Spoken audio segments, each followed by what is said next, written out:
Attention, people who still care.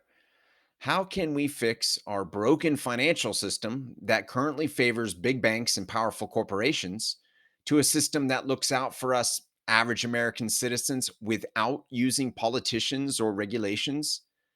This is the question we ask on the Crowd Effect podcast. I am your host, Paul Lovejoy, activist investment advisor at Stakeholder Enterprise. On today's show, California regulators seizing control of the bank First Republic, with its assets being bought by the US's largest bank. But before we get into that, I want to tell a story. The first bank run in the United States happened in 1792 on the Bank of Pennsylvania. The bank run was caused by a combination of factors, including rumors of financial mismanagement and uncertainty about the value of the bank's paper currency. At that time, the Bank of Pennsylvania was one of the largest and most influential banks in the young United States. However, there were concerns about the bank's financial practices, including allegations that it had engaged in insider trading and that it had issued more paper money than it could back with gold or silver. In early 1792, rumors began to circulate that the Bank of Pennsylvania was in financial trouble and might not be able to honor its obligations to depositors. These rumors led to a panic among depositors who rushed to the bank to withdraw their money. The bank run quickly spread to other banks in Philadelphia and then to banks in other cities as depositors became increasingly nervous about the safety of their money. The panic eventually subsided, but not before causing significant damage to the economy and leading to calls for greater regulation of the banking industry.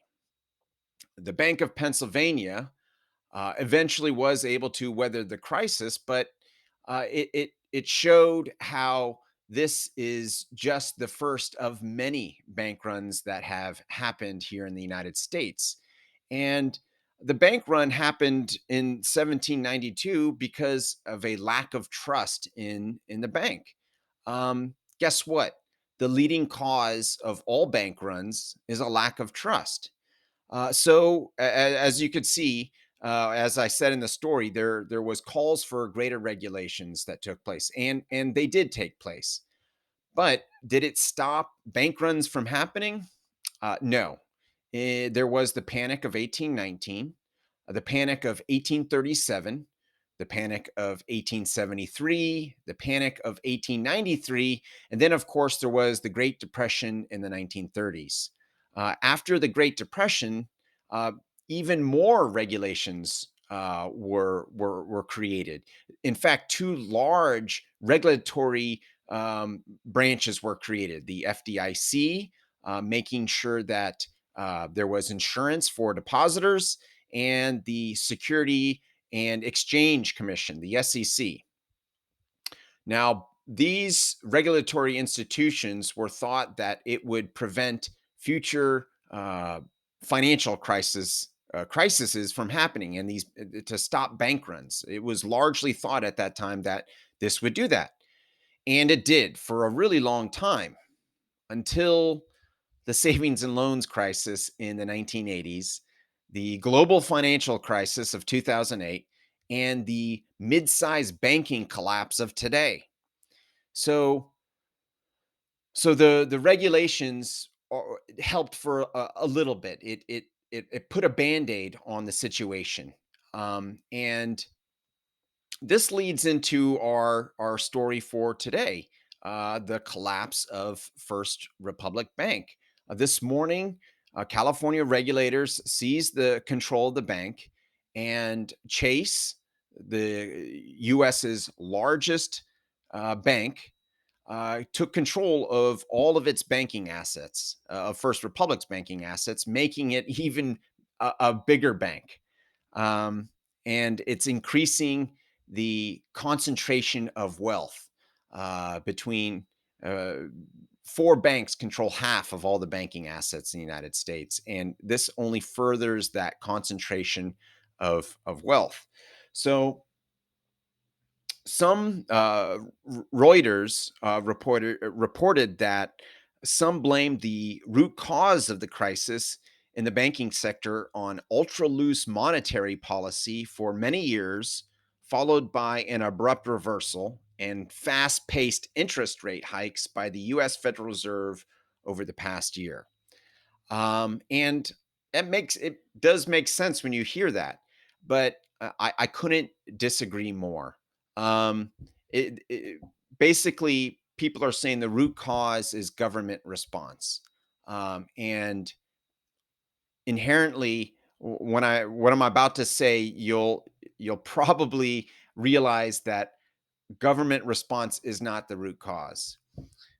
Banks and all publicly traded for profit corporations face this constant pressure of increasing their quarterly profits. And because of this constant pressure, banks will inevitably commit unethical behavior. Um, the banking industry abuses customers more so than any other industry in the United States. And that's not me just saying that. If you look at the Violation Tracker Project, which has been keeping track of violations that occurred, that corporations have committed since the year 2000, you'll see that the number one corporation that has committed the most violations and the most uh, money that has been penalized was Bank of America. Number two, Chase, the one that just bought up more banking assets. Number five is Wells Fargo, and number six is Citigroup. These four banks control half of all the banking assets in the United States, and they're abusing our customers. The abuse will leads to a lack of trust, and the lack of trust is causing these bank runs. So no matter how much regulations that we put on to these banks, it will never ever address the root cause, which is how corporations are designed in the first place. They're designed with this constant pressure to to constantly earn more quarterly profits than the last. And by some definitions, if you're always trying to make more money and never satisfied for what you have, that is the definition of greed. And it's the way that our banks are structured. So, what can we do about this? Um, well, there's a number of things. There is a mass exodus of these mid-sized banks. That's what happened with First Republic. The depositors there, they saw uh, Silicon Valley Bank collapsing. They saw Signature Bank collapsing, and the depositors at First Republic said, "Oh no, I'm in a mid-sized bank," and they started withdrawing money like crazy because there's a lack of trust in not in First Republic, but in our entire banking sector, being that they're the most abusive industry in this country. So you had all these people taking money out, and First Republic actually got a bailout by the big banks, by Chase and Citigroup and a few others. They bailed out First Republic, but it really wasn't enough. They reported last week that there was $100 billion that was withdrawn from First Republic in the first quarter after hearing that news of Signature Bank and Silicon Valley Bank collapsing. So as soon as this was reported, guess what? Um, Depositors started to withdraw even more money, and that's when it all fell apart. And the California regulators seized control this morning. Chase now will have 84 new branches across seven or eight different states uh, that used to be First Republic, and as of tomorrow, will open up as a Chase branch. So, what can we do about any of this? How can people who care? how can we fix this? How can we fix our broken financial system? Because regulations, they just don't work. It doesn't address the root cause. And so this leads into my financial tip of the day. Um, put your money into a credit union. Um, I, I, I know that may sound silly, but credit unions are structured differently. Uh, the way they were designed is as a nonprofit. There is no pressure to increase their profits every quarter.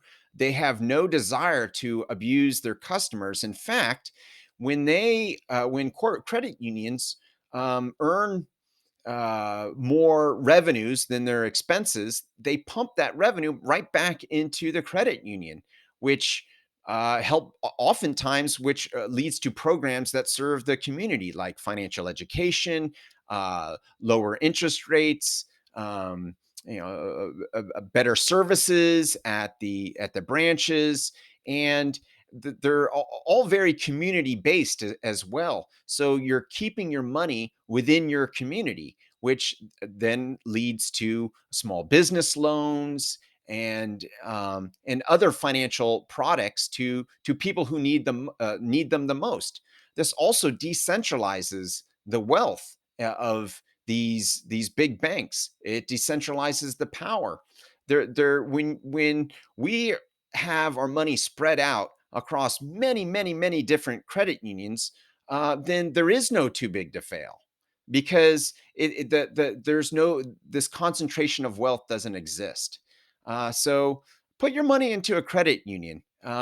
You'll have better services. You'll now credit unions do fail, but when they do, it's very localized. It doesn't cause this chain reaction that's happening um, with these mid-sized banks. Um, First Republic collapse caused the stock prices of all mid-sized banks to tank, even though they may be financially sound and not grossly abusing their customers. It doesn't even matter. When a credit union collapses, it's just that credit union. There's no chain reaction. There's no triggering of the stock market. There's no panic in our financial system. It's just one credit union. And of course, credit unions are also insured, not by the FDIC. They have their own insurance system. But uh, when was the last time you saw a bank run on a credit union? It's not very common. The most common thing of collapse of credit unions is someone in that credit union embezzling money or doing some run of the mill theft.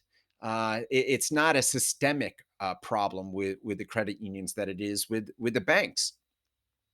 So put your money in a credit union. You'll feel better about it.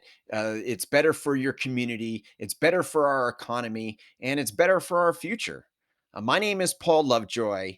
I am a crowd investor, and I see you are one too. If you'd like to know how to financially uh, fix our broken economy, go to stakeholderenterprise.com.